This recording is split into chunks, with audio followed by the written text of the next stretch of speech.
My name is Dennis Skarker. My wife and I own Catskill Flies in Roscoe, New York, conveniently located on Main Street.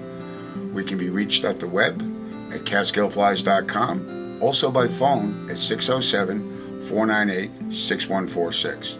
Most of the flies in this shop are tied in-house. We also provide a custom fly tying service for those who don't tie.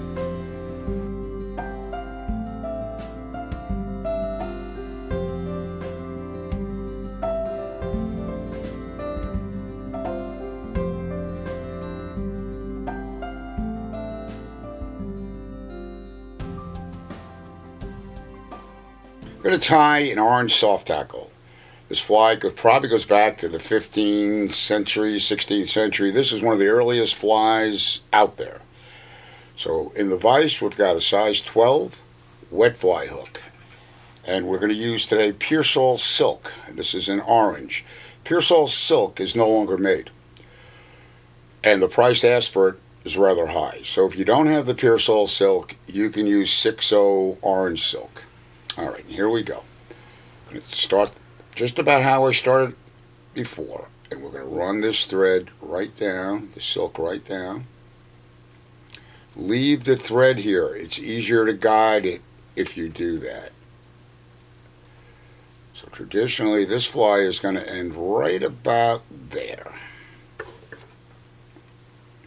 I'm going to cut the end off. Now we're going to wind back up. This is the body. You can use a floss if you like, but I just generally use the thread. If I go to size 10, then I'll use the floss. Right up to here, about here. Now for the thorax. What we're going to use is a hare's mask, and I'm going to clip some of the coarser, darker hair out. Maybe mix it with a little lighter color.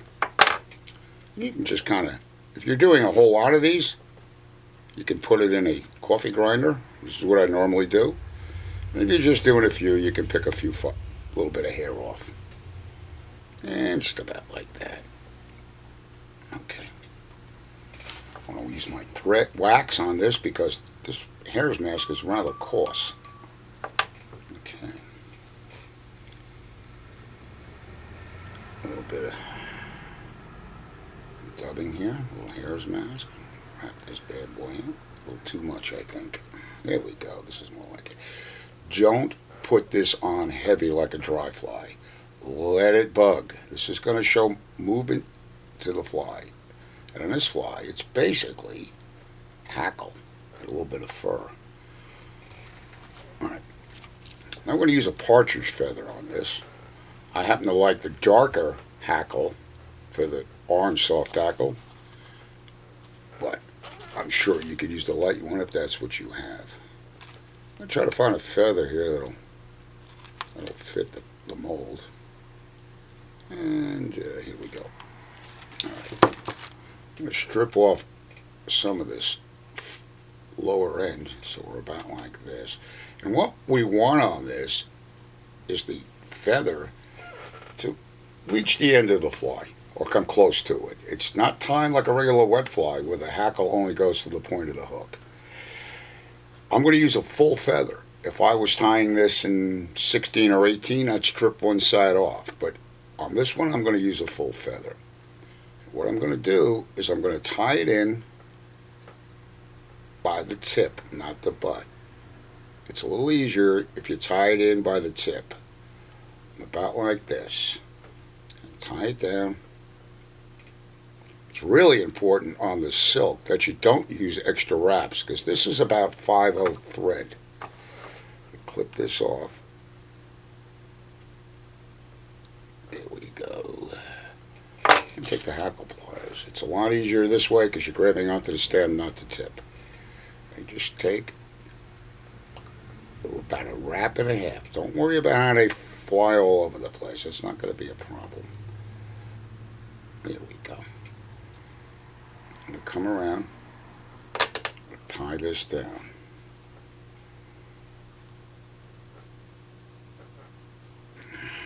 Here we go. All right. Get a few of these fibers out of the way. when you're tying with the full feather, sometimes you'll get the hackle fibers to go all over the place. Trust me, fish don't care. Okay. An important part of this fly is not to tie the hackle back against the fibers to hold them back like this. You want these fibers to move, and the way you do that is tie it like you're tying a dry fly. Just like that. There you go, just like that. Okay. Whoop. One more time. Okay.